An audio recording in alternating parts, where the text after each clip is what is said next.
Hello, it's a pleasure to have you join us on news on NTA International. We are broadcasting live in Abuja. I am Jumwa Yusuf. First, the headlines. Good governance and effective service delivery in Africa can only succeed under absolute zero tolerance to corruption, says Vice President Yemi Osinbajo. Court affirms disqualification of Young Progressive Party from participating at November governorship election in Bayelsa State. Federal government re-echoes rationale behind moves to sanitize Nigeria's broadcast space, not intended to gag the media. We'll begin with the president in Saudi Arabia. The Future Investment Initiative, powered by the Public Investment Fund of Saudi Arabia, has opened in Riyadh. President Muhammadu Buhari is leading Nigeria's delegation to the global forum, focusing on utilizing investment towards driving growth opportunities as well as enabling innovation and disruptive technologies towards addressing global challenges. State House correspondent Adamu Sambo will have details in our subsequent bulletins. Back home, Vice President Yemi Osinbajo says achieving good governance and effective service delivery, especially in African countries, requires absolute zero tolerance to corruption, as well as upscaling activities of institutions fighting corruption. Professor Osinbajo stated this in a message at the maiden edition of International Ombudsman Expo exhibition in Abuja. Ilyasu Ali Yakubu reports. Africa is embracing ombudsman to check practices that made the continent to be tagged as hub of corruption, injustices and bad governance. Renowned ombudsman General Temba Mutanzima is on hand at this maiden edition of International Ombudsman Expo exhibition, being attended by 15 African countries to chart a way forward. It has not been very smooth because as a new thing it has to be challenged. But I was delighted to have a team of advocates working for me, and I think broadly we succeeded. Assisting the African Union, especially on issues relating to the Agenda 2063. So we tackle corruption from the roots. You adjust the laws. And Nigeria needs to do a lot of work to build its own institution very well. The increasing global appeal of ombudsman, which led to its establishment in 140 countries and provinces in the last 50 years, is encouraging.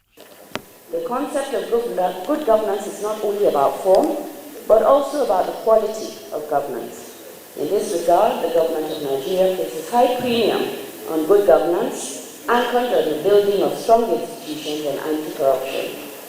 This exhibition is to showcase achievements across the globe in pictorial, pamphlets and other documents. In Abuja, Ilyasu Ali Yakubu, NTA News.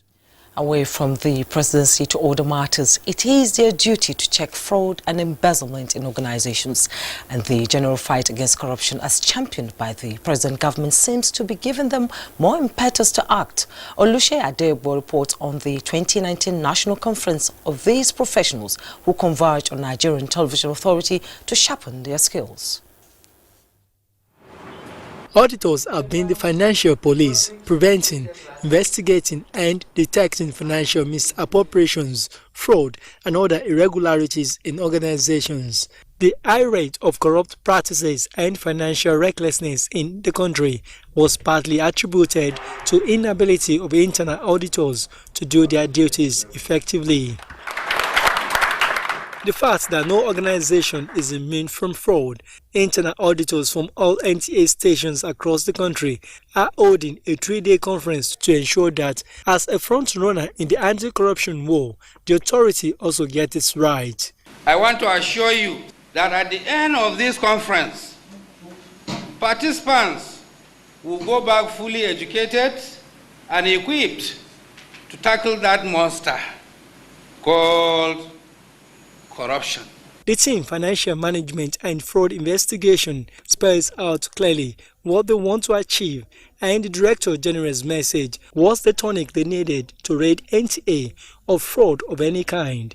Inasmuch as you remain the professional watchdogs of the organization, much is expected of you. Ensure that financial mismanagement is reduced by identifying the inadequacies and shortcomings in our existing system and correcting them without delay. Other speakers at the meeting also challenged the internal auditors to keep providing quality services and be accountable. Ahmed Rabiu has been an internal auditor for the NTA for more than 8 years. His expectations, like every other participant, is to gain knowledge that will add value to his job. Anytime attending the conference, you have something to go with it. You learn a lot. If we learn much, I think we'll go a long way and we'll be able to equip others. The conference, they believe, is a demonstration of NTA's commitment to the fight against corruption. In Abuja, Olusheye Adiagbo, NTA News. Now talking electoral matters, vote buying, political thuggery and the thorough independence of the Independent National Electoral Commission are some issues extensively discussed at a meeting in Abuja between INEC and political parties ahead of the November 16th governorship elections in Kogi and Bayelsa states. Mayor Ogidi reports. 2 weeks to 2 governorship elections in 2 states. 23 political parties filled in candidates in Kogi State, 45 in Bayelsa, and INEC is meeting with representatives of these parties. From the INEC chairman, Professor Mahmoud Yakubu, told the political parties, increase your power for love and not love for power. To advise them against hate speech, inciting statements, physical attacks on opponents, destruction of each other's campaign materials, and other sundry violations of the Electoral Act. It is necessary that you get the right mandate from the people through the ballot box, and not through gun, not through intimidation. For INEC, 2 states with too much violence, but all is said to confront them squarely, because police will deploy 55,000 personnel in the 29 local government areas. 344 electoral wards, 5,752 polling units, and 26,000 ad hoc staff in the 2 states. About 1.5 million voters will decide who the next governor of Kogi State will be, while about 900,000 will decide Bayelsa State, because they have gotten the ticket to be kingmakers. On vote pricing, selling and buying, we are going to deepen our collaboration with the EFCC and the ICPC in this respect. The latest update I received indicates that the EFCC has secured the first conviction of a vote buyer in Gombe State. Apart from the governorship elections in Kogi and Bayelsa State, the INEC chairman also told the party leaders that having the Kogi West senatorial by-election on that same day with that of the governorship elections in Kogi and Bayelsa State has saved the commission of about 300 million naira, because that election will now be conducted with less than 10 million naira. He said only candidates that took part at the general election that will also participate in the forthcoming election at the Kogi West senatorial district. That means no new admission will be made in form of candidate to participate in the election. Mayor Ogidi, NTA News. The Federal High Court sitting in Abuja has affirmed the disqualification of the Young Progressive Party from participating in the November 16, 2019 governorship election in Bayelsa State. Justice Okon Abang ruled that the disqualification was in line with the Constitution. Olabode Arewa reports. The Young Progressive Party is Bayelsa governorship candidate Pere Agadabiri and his running mate Ikoli Ayebanda approached the court seeking to nullify INEC's disqualification of their candidacy on the grounds that Ikoli Ayebanda was ineligible to contest. INEC has sent a letter to the YPP after the deadline for submission of names had lapsed, pointing out that Ayebanda was 34 years as at the time the party submitted his nomination form. According to INEC, this was contrary to provisions of the Electoral Act of 2010, which required governorship candidates to be at least 35 years of age. The Young Progressive Party argued that INEC unjustly arrogated powers of disqualification to itself, saying that Section 31 of the Constitution vested such powers in the courts. Justice Okonabang, however, ruled that the disqualification of YPP was valid and INEC acted in line with the Constitution.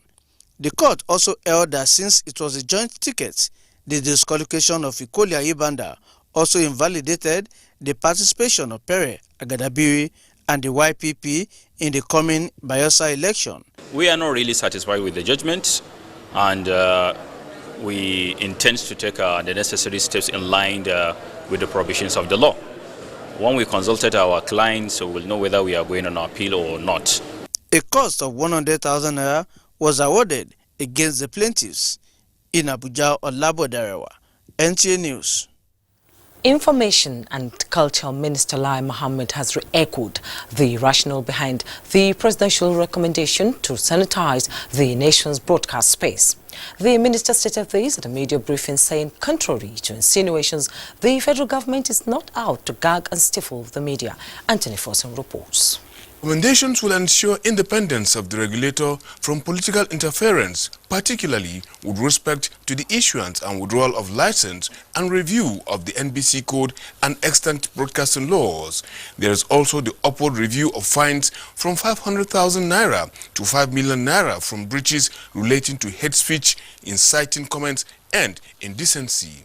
While willful repeat of infractions after 3 consecutive fines will attract suspension of license, breaches of political comments relating to hate speeches and divisive comments is to be upgraded to Class A offense in the Broadcasting Code. The amendment of the NBC Act will, alongside other rules, enable NBC to license web TV and radio stations, while the Commission will be adequately provided with enough manpower to help it carry out its monitoring duties. Adequate monitoring equipment and technologies will be provided for the Commission, just as welfare of its staff will be enhanced. With a committee already working on the implementation of these presidential recommendations, Lai Mohammed said, contrary to insinuations, the reform is in the best interest of the nation. Apart from creating a level playing field for all stakeholders, plans are also underway to sanitize the social media space. The minister stressed that no amount of attacks, which has been heightened since moves to sanitize the industry was made known, will deter government. We have absolutely no intention to stifle the media. We have no intention to gag journalists, but we do not want to equate hate speech with free speech. There must be a point where a nation must responsibly take action. Otherwise, it will simply see the very fabric society being torn apart. He, however, called on well-meaning Nigerians to support the federal government, as the move, he said, is in the overall interest of the country. No responsible government will sit by and allow the kind of things that go on our social media, to continue. We've tried the last couple of years, we've preached self-restraint. We've preached that if they do not self-regulate, they will self-destruct. But I think it's going to a level that the government may not be able to just fold its arms and, see the country being engulfed. He, however, called on well-meaning Nigerians to support the federal government, as the move, he said, is in the overall interest of the country. In Abuja, Anthony Forson, NTA News. Now talking agriculture, in its efforts towards supporting federal government's program on food security in the country, the National Agricultural Seeds Council, in collaboration with Catholic Relief Services, has begun the training of farmers in cassava seed system and certification to the third-party agents in Makurdi, the Benue State capital. Director General NASC Dr. Phillips Ojo, who flagged off a 3-day workshop for the third-party agents, says the exercise is to achieve quality seeds that guarantee higher yields. Elias Itiaf has details.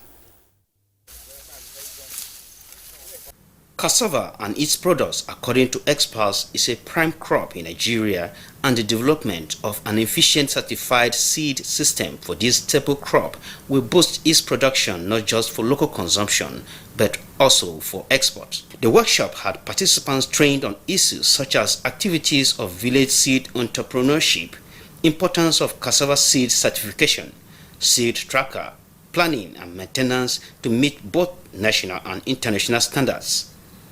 Director General, National Agricultural Seeds Council, Dr. Phillips Ojo stated that over the last 2 years, the council had certified 1,650 hectares of cassava seeds, and the induction of these agents will complement in ensuring seed quality. Every year, we will evaluate them to ensure that what we ask them to do is what they are doing. And we'll go to the market to see exactly the quality of what they have been able to certify. Unless the quality of seed is certified, the whole ecosystem will collapse. A participant applauded the importance of the training. Stakeholders were unanimous that with good seed, good weed management, and good agronomy, high productivity is guaranteed. In Makurdi, Elias, ETIAF, NTA News. Thank you, Elias. You are watching the news on NTA International. Time now for a break. Don't go away. We'll be right back. Maybe say now 2 or 4 days when my girls won't come visit and I need to come go expire. Oh, my guys, they can't follow me watch this match. I must not fold the hand.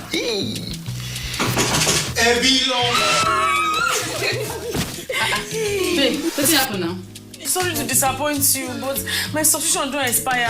The match is not on my GoTV package. Now your holla be that. I beg, give me your phone. Make I show you how you go take do it for my GoTV app for your phone. Life is so much easier with my GoTV app. Make payments, clear error messages, change your package. You can also check your due dates and keep abreast of your payment history.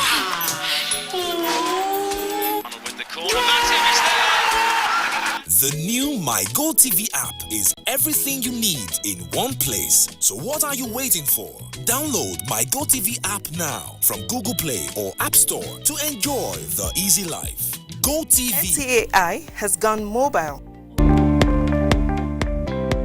Catch your favorite programs anywhere in the world by going to Play Store on Android and App Store on iOS. Search for Vision TV UK, download and install. Then you're good to go.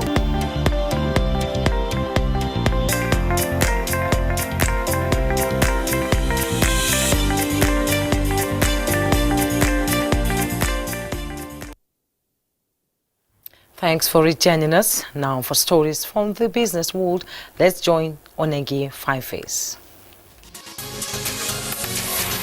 Minister of Agriculture and Rural Development, Mohammed Sabona Nono, has stated that mechanized farming would boost agricultural production and create more jobs for Nigerian youth. The minister made this disclosure during our town hall meeting with the All Farmers Associations of Nigeria, AFAN, and other relevant stakeholders in Kano. Sabona Nono noted that the introduction of mechanized farming was necessary in order to shift from the traditional system of farming and embrace modern technology, enhance self-reliance and boost food production in the country. He appealed to Nigerians to support the present administration in its commitment to position the agricultural sector to attain economic growth and food security. The minister challenged farmers to rise up to the challenge of meeting the expectations of government for the sector being the backbone of the nation's economy. He said the federal government is planning to establish service centers across the 774 local government areas of the country where farmers can access improved seed and other farm inputs. Meanwhile, the Central Bank of Nigeria is advising Nigerians to patronize homemade goods in order to contribute to the growth of the nation's economy. The CBN also said that consuming only foreign goods would help in developing the countries where such goods were manufactured to the detriment of Nigeria's economic growth. Director of Communications of the CBN, Isaac Okorafor, made this call during the CBN fair organized in Port Harcourt with the theme Promoting Financial Stability and Economic Development. Okorafor urged those condemning federal government's closure of borders to have a rethink, adding that the decision was in the best interest of the nation. He explained that no country would develop by relying on foreign goods without producing locally. That's it on business. I'm Onengiye Fineface. Thank you. Plenary resumed at House of Representatives with a call from lawmakers urging the stoppage of the Nigerian Army proposed Operation Positive Identification scheduled to commence on the 1st of November 2019. House members, while debating the motion tabled before on the matters of urgent public importance by the House Minority Leader Ndudi Elumelu, noted that the operation, if allowed to be implemented, may lead to an infringement on the right of citizens as the public needs to be sensitized on the operation.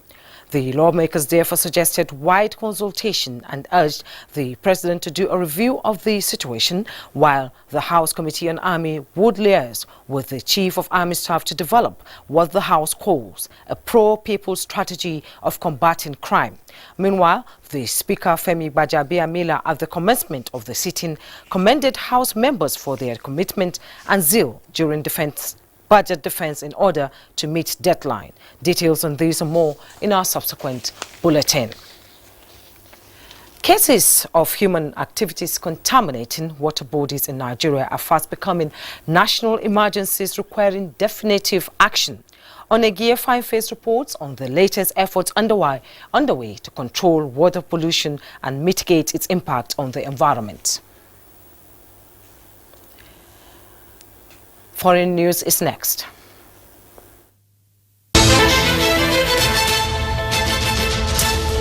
A powerful 6.6 magnitude earthquake shook the southern Philippines Tuesday, killing one person, injuring dozens and sending people dashing out of homes and buildings in a region still recovering from recent strong quakes. The earthquake reports say is caused by movement in a local fault about 7 kilometers deep, about 25 kilometers northeast of Tulunan town in Cotabato province, the Philippine Institute of Seismology and Volcanology said. In the meantime, the International Federation of Red Cross and Red Crescent Societies and its Zambian counterpart are appealing for $3.5 million in donations to avert catastrophic food insecurity that it says could affect 2.3 million people. The humanitarian groups say low rainfall and waterlogging have destroyed many crops. Food relief has been provided over the past few months, the Red Cross says in a statement, but adds more help is needed. Elsewhere comes a report that the UK looks set for a December general election after Labour leader Jeremy Corbyn announced his party was ready to fight the most radical campaign ever. Mr. Corbyn said his condition of taking a no-deal Brexit off the table had now been met after the EU agreed to extend the deadline until 31st January 2020. Prime Minister Boris Johnson can only hold an election with the support of MPs who have blocked it 3 times.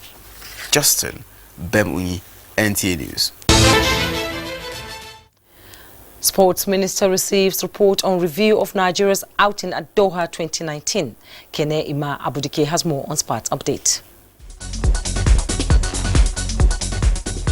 Minister of Youth and Sports Development Sanda Dare says Team Nigeria will be primed for podium finishes at Tokyo 2020 Olympic Games. Dare affirmed this Monday in Abuja while receiving a report by the 8-man committee on the review of Nigeria's performance at the 2019 World Athletics Championships in Doha, Qatar.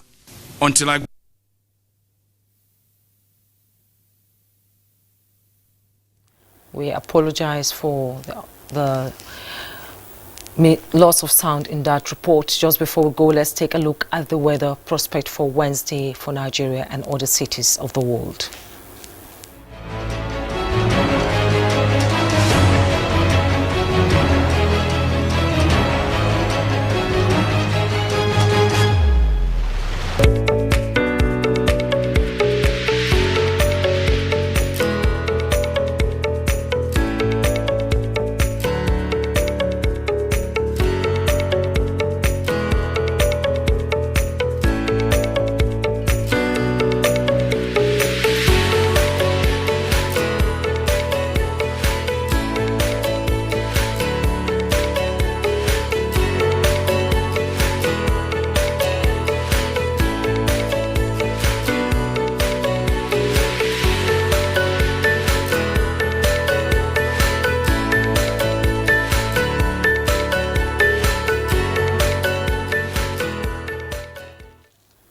That's it on the news. Thanks for watching. I am Juma Yusuf.